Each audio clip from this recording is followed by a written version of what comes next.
Here it is, my 1000th video. This one is going to be my top 25 favorite Batman artists. And like with the artist list, this one was kind of difficult basically to stack up. Just because like a writer is a little bit lower than let's say another writer, depends on how good they are. It just basically how I it just this is how I stack them up. Now how I feel about them is just how I stack them on this list. They're all really good writers. Um yep, so let's get started. Number 25, Judd Winnick. Yep, Judd Winnick, the guy who a lot of people recently think of as the guy as the first writer for the last known line of Catwoman, the one who basically wrote Catwoman's very sexual. Well, there was a time before that where he was the writer of Batman for about a few years. He is noteworthy for his run for bringing back Jason Todd, aka him as the Red Hood in the Under the Hood storyline, which was later retitled thanks to the film Under the Red Hood to Under the Red Hood. Um, yeah, he had a pretty interesting run of the book, though he basically abruptly ended his run basically at a certain point when a big storyline was happening. So, and handed up to Tony S. Daniel to pretty much finish up Batman up until the Flashpoint reboot. Yeah, but he is a good writer nonetheless when it comes to Batman. And of course, he was one. He was one of the many writers the Outsiders had. Though his run for Outsiders was a bit bizarre to say the least, but I found it to be pretty enjoyable, despite its minor hiccups. But it was a good run nonetheless. All right, number 24, Mary Jo Duffy, a woman who only wrote a few issues of Batman, but I put her on the list because, well, I really enjoyed her very brief run that she had for Catwoman. A run that lasted for roughly 13 issues. Yeah, 13 issues. And an issue 0.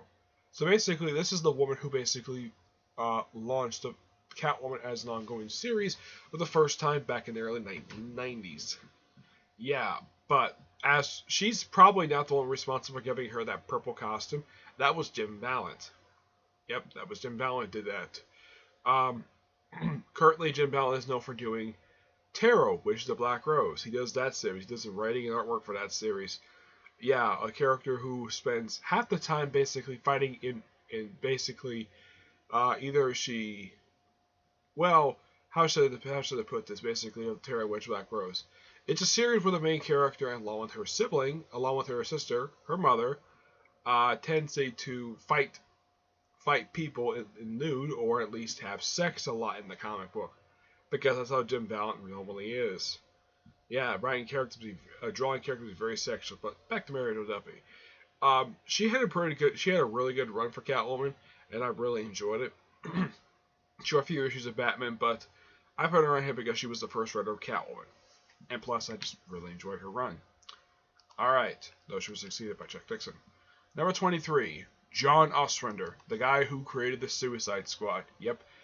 His only contribution to the Batman comic books is the Grotesque storyline that came between the first set of issues that Grant Morrison did and before he started his really lengthy run he did for the book, which lasted for a little 2 years.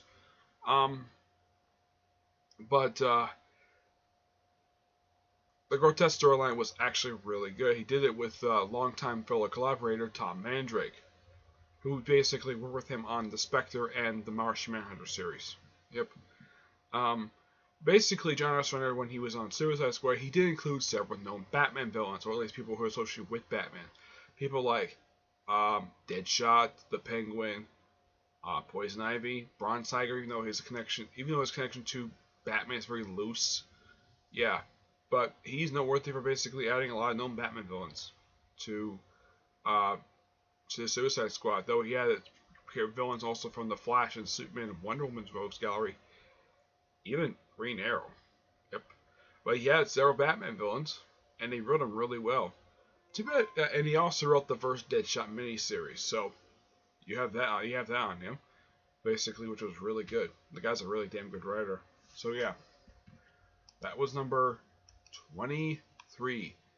22, Tony S. Daniel. Love this guy's work.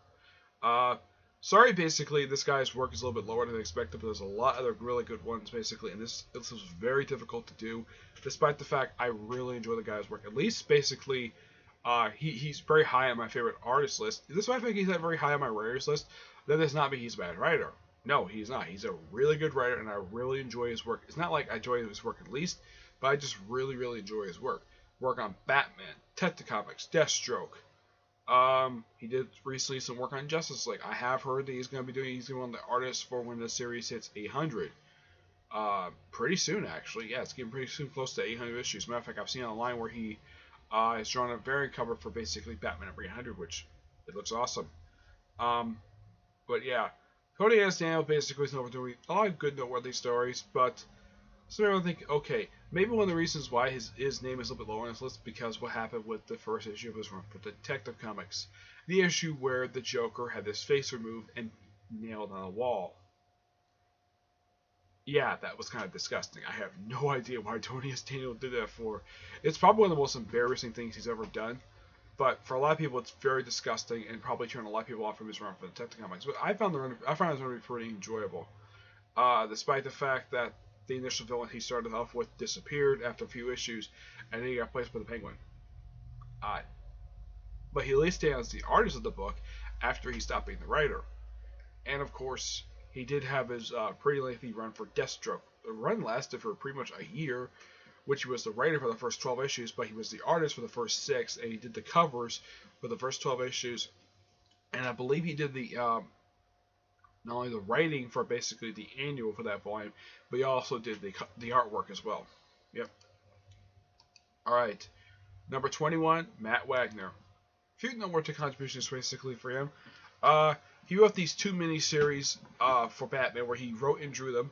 Basically, you have Batman the Monster Man and Batman the Mad Monk. 2 really good series. The Monster Man series was basically one of the 2 comic books that basically had Hugo Strange as basically a prominent villain in the series. Though I believe, basically the ending of Mad Monk, the ending I think it was Mad Monk that kind of led to Monster Man. I don't remember which one came first, but they're both really good comic books. But you gotta thank Matt Wagner for doing these great comic books, and these comic books kind of take place during Batman's first year, and I think they take place, from what I can tell, between Batman Year 1 and Batman the Man Who Laughs. Yeah. I highly recommend check out these comic books. But yeah, I'm trying to think, was there any other noteworthy Batman comic he did throughout his run? Let's see. Besides those 2 miniseries, let's see. He did an issue Batman Black and White. Did a crossover with Grendel, a one-shot with Riddler, and a few issues of Batman and Legend of Dark Knight. That's really it. This I think his contributions are very small, but they're all really good contributions to the Batman mythos. Gotta praise him for that. Alright. Number 20, the late Len Wein. He had some more lesser known contributions to the Batman franchise. He basically wrote a few issues of Detective.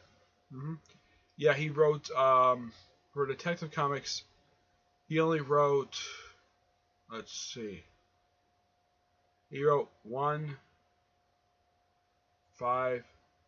He wrote issues for the Batman stories. He did 408, 444 to 448, 466, 470, 479, 500, and 514. I believe the 500 issue was the one where Batman teams up with Sherlock Holmes. Yeah, he took over from a different writer who's actually on this list, basically as the writer for that. He also did Batman 255, 307, 310, 312, 319, 321, 324, 326, 327, and he also did an issue of Batman Black and White and the Lost episode. But you also got to think of for one other thing when it comes to Batman. Creating a character who has frequently teamed up with Batman over the years. Who is this character? Swamp Thing. I would love to know basically the concept behind Swamp Thing, but I could never ask the guy because the guy passed away last month. But I really wanted to put him on this list because of his contribution for creating a character that Batman loves teaming up with. I mean, aside from Superman, what other character he loves teaming up with? Swamp Thing. Yep. And he did a recent team up with him in a recent issue of Batman. Issue 23. Yep, it was a funny issue. Yep. Alright. So, number 19, James Robinson. like Matt Wagner, not a lot of really noteworthy accomplishments, basically contributions. Not a lot of contributions to Batman Mythos, but the guy was a really damn good writer when it comes to writing Batman books. I mean, he wrote a three-parter called Blades, which is an underrated story. I mean, not a lot of people know about this story, but this story was really good. And here's something also quite odd, though. This story is actually kind of hard to track down individually.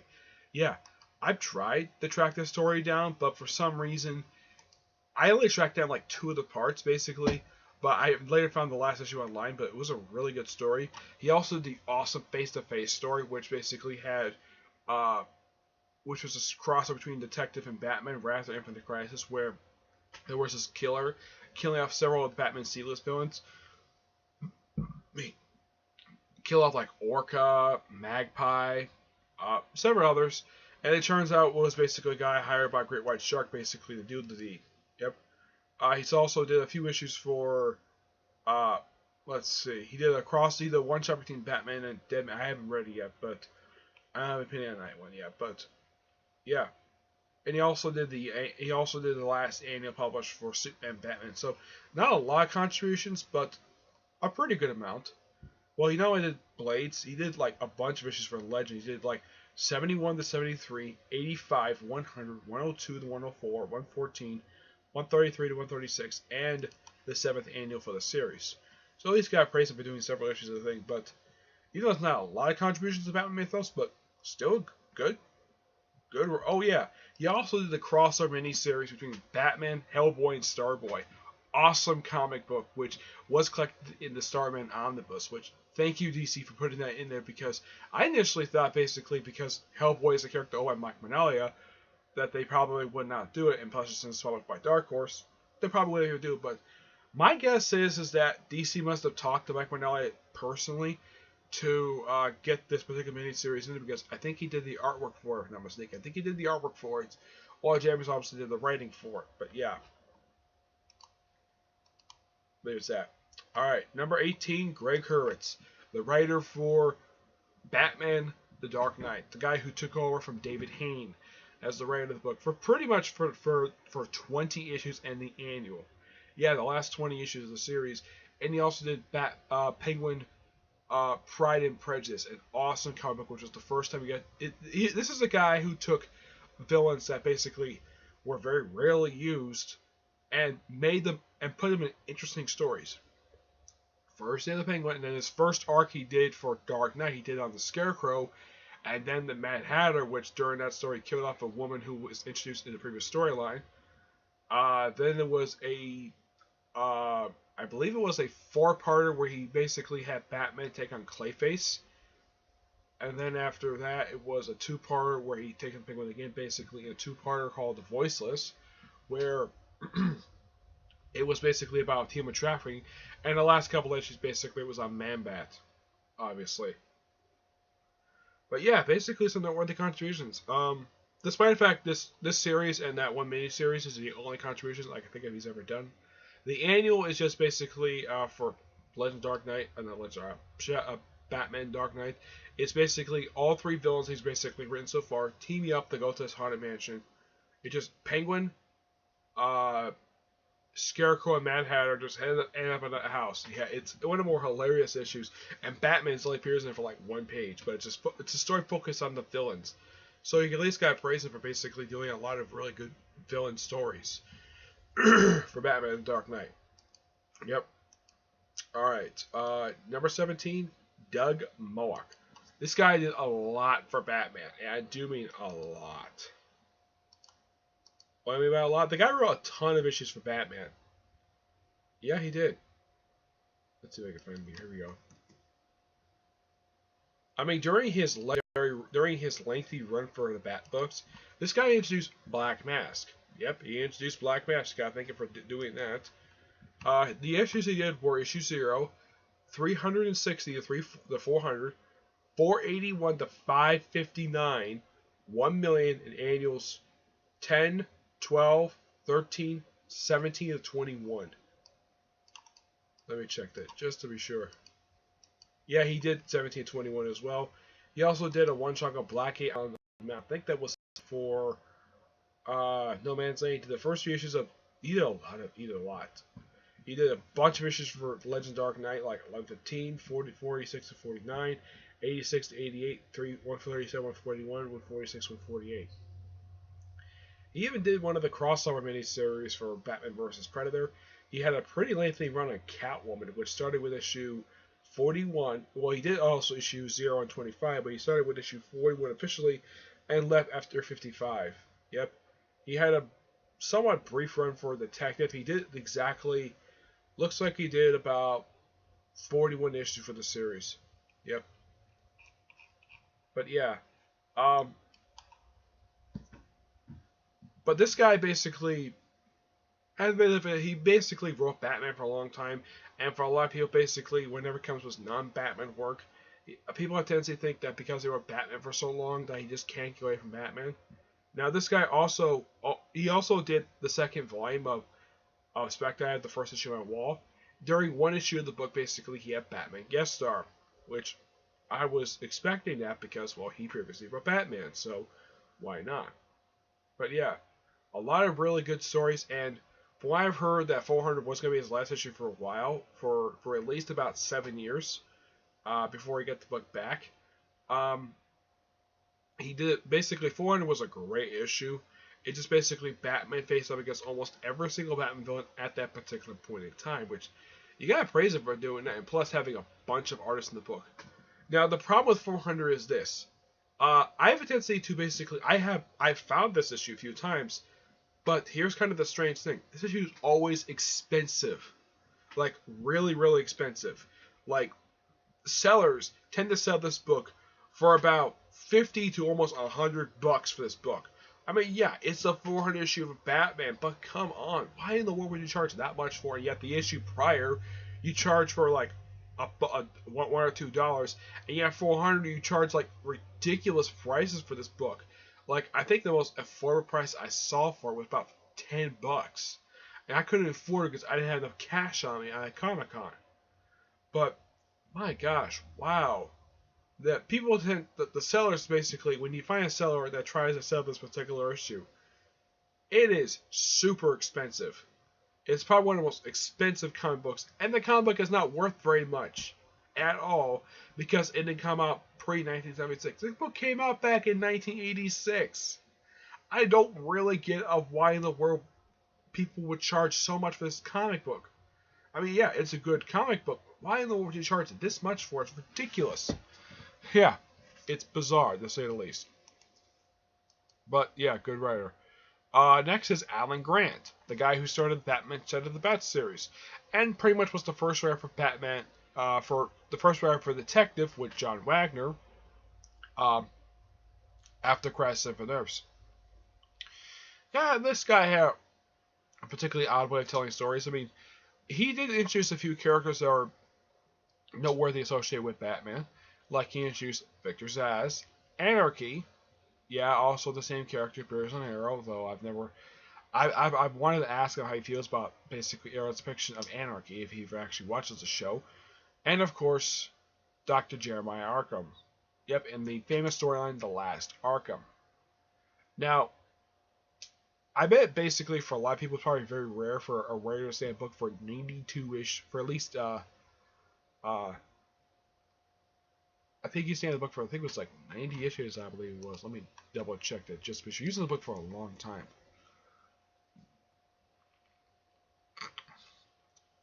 '82 issues. Yep, 82 issues. That's the long he stayed on for. So basically, for a writer from the 1990s, basically for all the books started in the 90s, he probably had the second longest run on one of these books. I would say the longest of books that started in the 90s was probably Azrael. I would say tied for the longest. I would say second longest is, well, I would say tied for longest for book that started in the 90s, basically for racing book for a long period of time. It's actually two people. Danny O'Neill on Azrael and Chuck Dixon on Robin. But as for Shadow of the Bat, you can probably think that it's the third longest one because he was in the book for a freaking long time. Though the last 14 issues were done by Chuck Dixon. But he stayed with this book for a long period of time. The book had great covers. and had a rotating door of artists, but it was really good.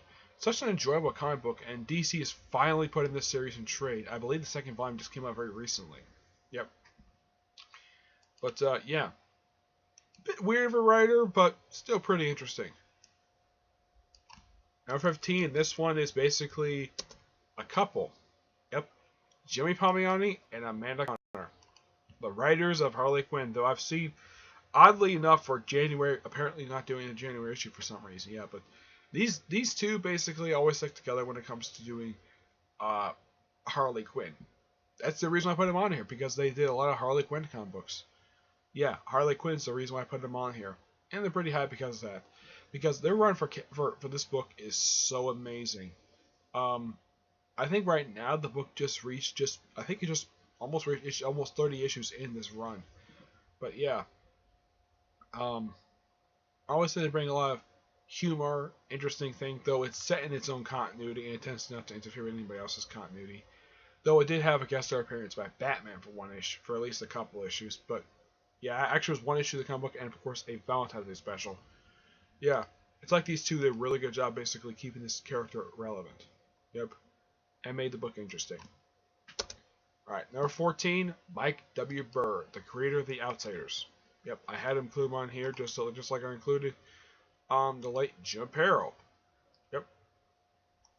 And he didn't do that many issues for Batman, per se, the Batman comic book. He did issues 327, 329, 31, 34, 353, Annuals 8 through 9, and the special.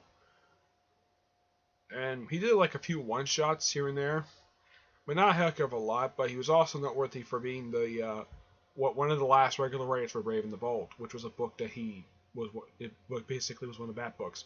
And he had a pretty lengthy run on Detective. His most recent contribution to Detective was actually for issue 27 of the previous volume. Yep. But I really just wanted to clean him on here because he created basically a group of characters which Batman associated with basically a lot over the years. That's the Outsiders. Yep. Oh yeah, he created Katana, Geoforce, and a few others. Alright. Number 13, Gail Simone. 3 books basically associated with her basically when it comes to Bat books. Birds of Prey, Secret Six, and Batgirl. Yep. These 3 books. And plus she did one of the Villains Month one-shots for Villains Month. She did the one on Ventriloquist. Yeah.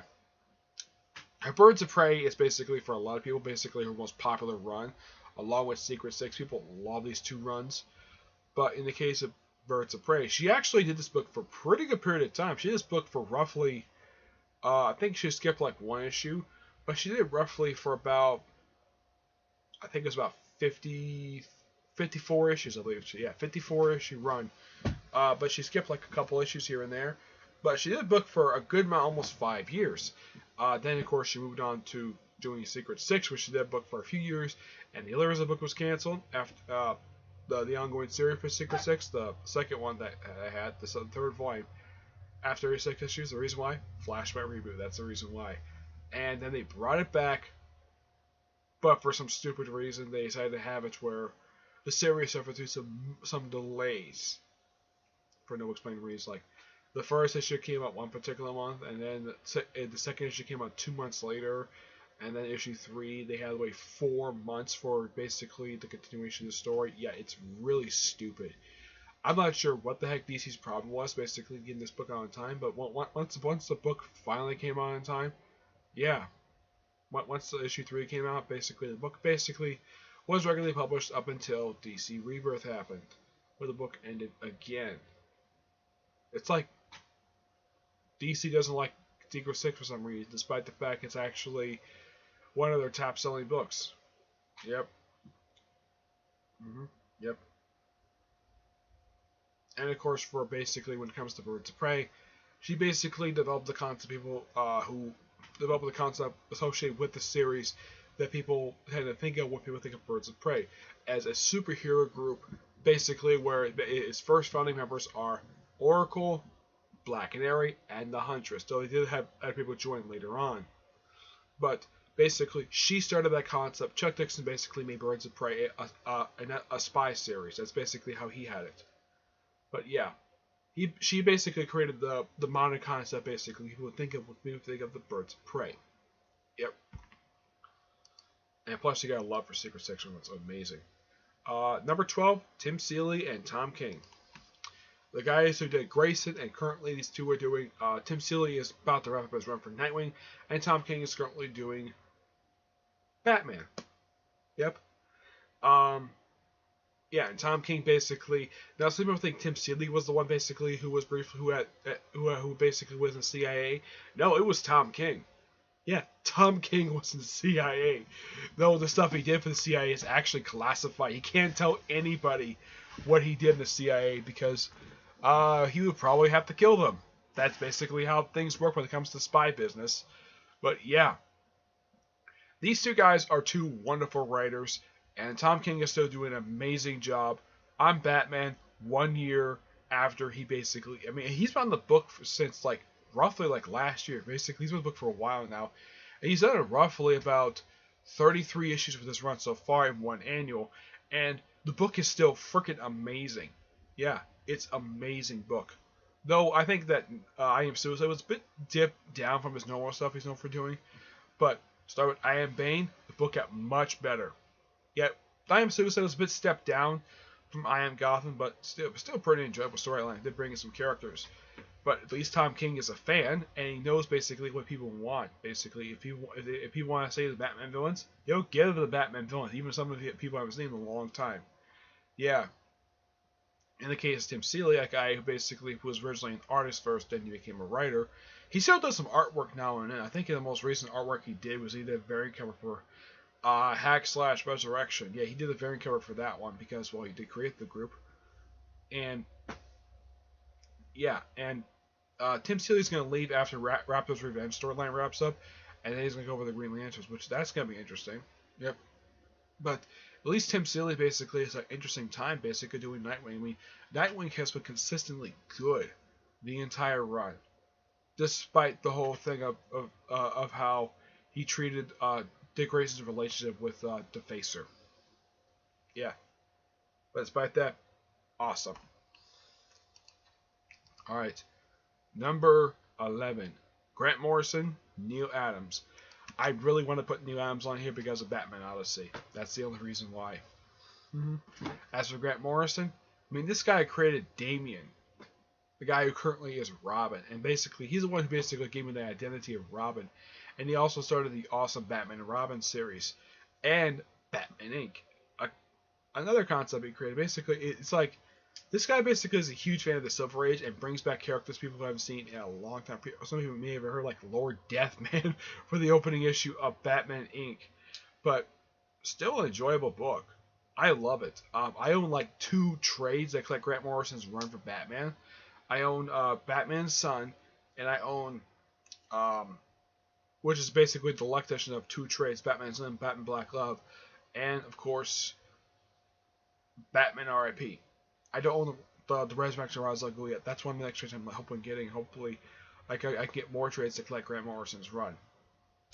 But yeah, this guy had a lengthy 7-year run in the book, but some people think that his first work was actually working on Batman's Son. No, his work basically turns out his first piece of work was actually a text story for a Batman anime that came back in 1988. Yeah, that was the first story he ever did. Batman. His earliest story, one of his earliest stories he did was Batman Gothic. Yeah, awesome story. And so I think he may mix some of his British humor in his comics, but it's still pretty enjoyable nonetheless. Yep. And plus, he also did Batman: The Return of Bruce Wayne and The Road Home one-shots, which was awesome. Alright, number 10, Peter J. Tomasi. One of 2 writers in the past 6 years who basically, who writes anything, like when Scott Snyder was doing, who basically did a lot of Bat-related books. It had to mean a lot in the course of 5 years. He did Batman and Robin. He had a brief run for Detective Comics. He did February Arkham War. He did like several one-shots for Villains Month. He did a lot. And plus he did Arkham Knight Genesis, Arkham Knight. He wrote these 2 series. He did a bunch of Batman work, and he must have been like overloaded with Batman work. Probably the reason why he moved over to Superman. Though he did do a Batman one-shot recently. He did Batman the Merciless. Awesome one-shot. I highly recommend it. It was a little bit shorter than people expected, but yeah. So obviously the reason why Peter Tomasi is on the list because the guy did because he did a lot of Bat books. Yep, that's the reason why he's here, and they're all really good. Number 9, Marv Wolfman, the guy behind the Teen Titans.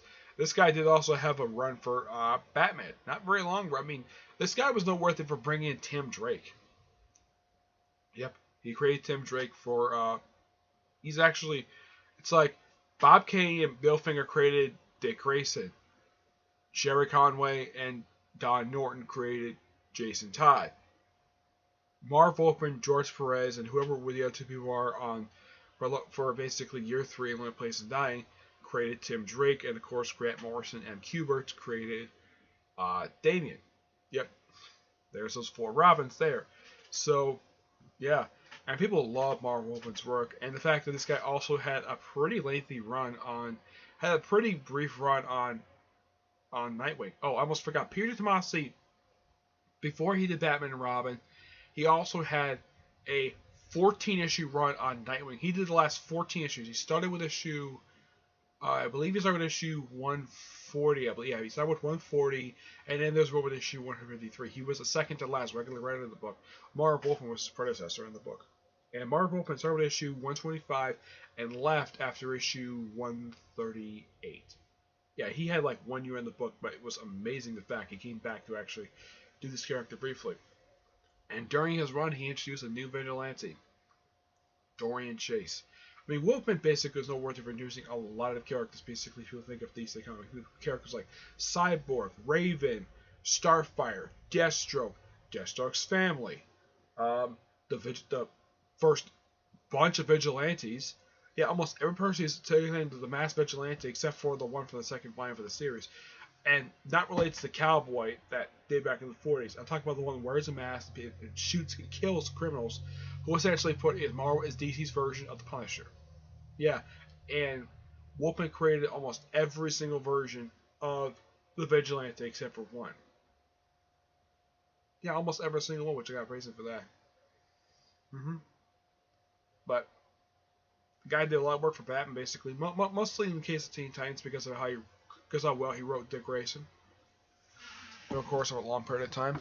But yeah, and plus he's the guy who actually gave Dick Grayson his Nightwing identity, and I believe George Perez designed his original costume as Nightwing. All right, number 8, Jerry Conway. This guy didn't have a very long run for the book. He was on the book roughly about a little over 2 years. He also did detective as well. Basically, he started the concept that Doug Moa picked up of basically making both books serialized. And where one book ends, you pick up the next story here. He did this roughly 2 years before handed off to Doug Moak. During his run, he introduced 2 noteworthy characters to that mythos, Jason Todd and Killer Croc. Yep, he created these 2 characters. Though the version of the one he introduced to Jason Todd was actually different than the one people think of when people think of Jason frickin' Todd. This guy, basically the way Conway wrote him, he would simply put a carbon copy of Dick Grayson. That's simply the whole point of it. That was what people thought of basically when it came to Jason Todd. But basically, they dabbed after Crisis on Infinite Earths. Jim Starlin basically had actually it was Maxine Collins who basically came up with the thing that Jason Todd was noteworthy for doing, basically constantly disobeying Batman and stuff like that. Yep. All right. Number 7, Scott Snyder, James Tynion IV. Yep. Scott Snyder, the guy who basically had a lower 4-year run on Batman, and James Tynion was his co-writer for a long period of time. He also did some other Bat-related books that when Scott Snyder was busy, he couldn't do like other Bat books. Like he's done like the 2. He did the Batman TMNT crossover. He's doing like the follow-up one right now. Currently, this guy is the writer of Detective Comics, and yeah, there's that. But Scott Snyder had a really interesting run for the book. He also recently did All-Star Batman. He's doing Dark Knight's Metal, which is an awesome story so far, and he's doing Batman the Signal, which is amazing. Yeah, he created several a few new characters for the Bat mythos. He created the Court of Owls, Harper Row, her brother Colin Row. Let's see, who else did he create? Let's see, he created Duke Thomas, which not a lot of people really care for him. At least Harper Row got a bunch of development, but apparently no one else wants to develop Duke Thomas. Yep. Alright, number 6, Steve Eichelhart. Yeah, this guy had a pretty brief run for the book, but his noteworthy story he did was Strange Apparitions, possibly one of the best Hugo Strange stories of all time. And during the story, he got introduced to 2 known Batman villains. One is Ripper Thorne, a guy who was a recurring villain in the new Batman Adventures, and Dr. Phosphorus. Yeah, he introduced Dr. Phosphorus. So yeah, and his run was amazing. This brief run was just freaking amazing when it comes to Steve Eichelhart. Yeah, I'm trying to find him here.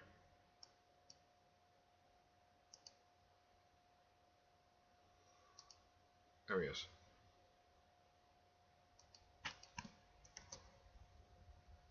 The issues he did for Detective were, he did 439, 479, 476. He also did the Dark Knight Detectives, which I haven't read yet. 1 issue of Batman. He did Shadow of the Batman. At least 3 issues of Legend Dark. He did some books, but I think when people think of Eichelhart's work for Batman, the first thing people think of is Strange Apparitions, which is still was still canned up into the Flash reboot, which was considered to be part of his 8th year of his work run. Number 5, Ed Brubaker. Yeah, Ed Brubaker, the guy who basically created a villain who was the main villain of pretty much his run for Batman. His run didn't last very long for Batman, but he did a few other really good books in time for Batman. He did a brief run for Detective. He had a 3-year run for Catwoman. He basically brought back Catwoman and basically made it a noir series, which is amazing. And he made Slim Brady and a supporting character in the book, and Wildcat a recurring character in the book, which is amazing. And he was one of the 2 regular writers of the book, of course, as well, Pfeiffer. But between them, basically, was a few filler writers who basically filled into what Pfeiffer took over the book.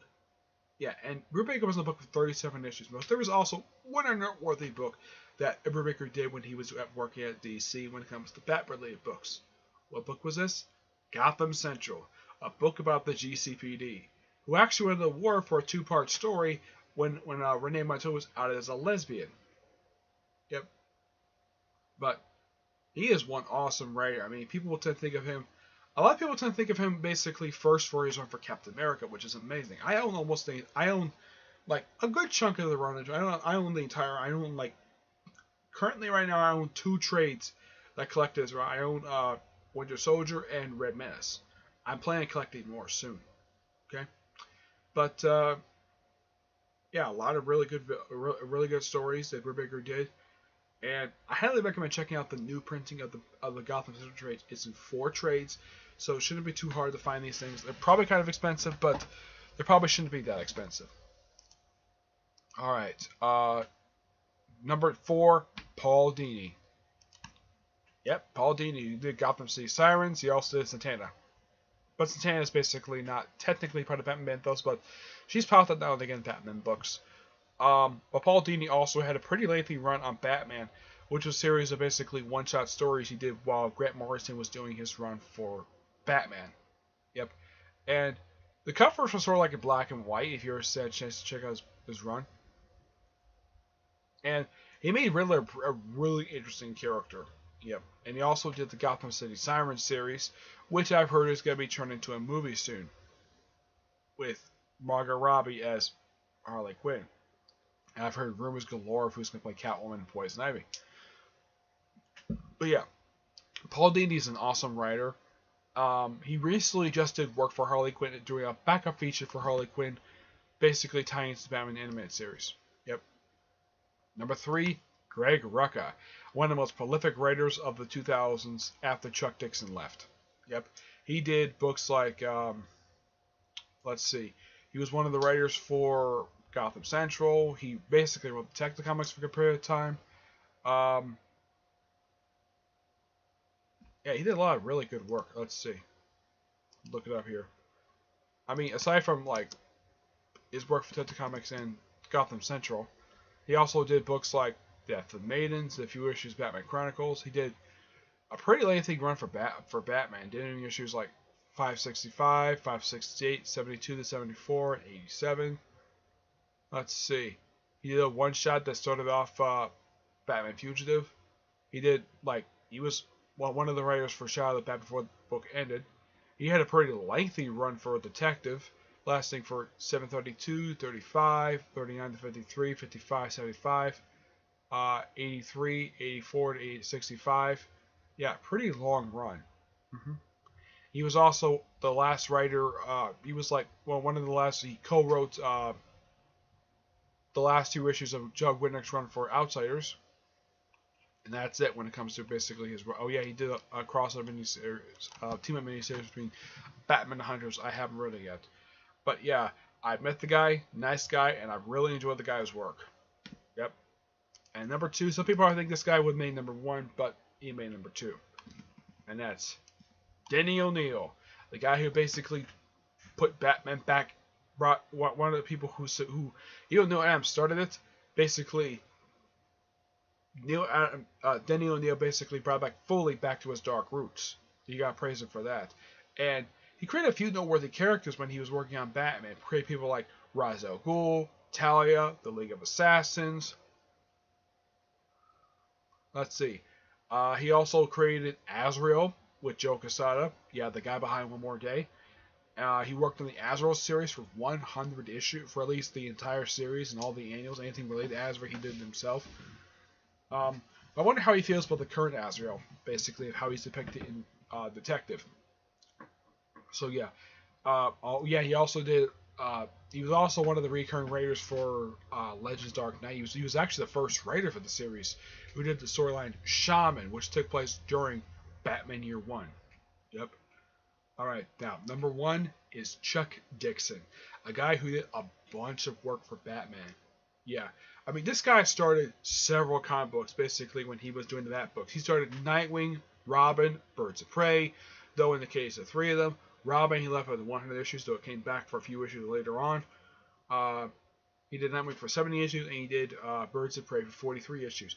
He also realized around Detective with Graham Nolan. He had a brief run on Batman itself. He was also the second regular writer for Catwoman, doing issues 14 through 40. I don't think he did any annuals. I think I know. But this guy did a lot of work for basically Batman. Left in 2003, came back, did Batman the Outsiders. He did Robin, though I heard the reason why his run was cut short because he was fired from the book. This is what he told me. And he did basically Nightwing Year 1. And currently he's doing Bane Conquest. So, because this guy did a lot of really good work I really enjoy for Batman, that's the reason why he made number one on my list. Because the guy is one damn good writer. I've heard one person describe him as a guru because of basically how much work can get done. Because how much accomplishment he did for the Batman mythos. Okay? But that's it for my top 25 favorite Batman writers. Yep. This is also my 1000th video. Now, my next video is going to be another comic corner. I have two more coming up, and I'm also hoping to do another One Piece review really soon because I'm watching an episode of this soon. Okay? Until then, we'll see you there. Bye.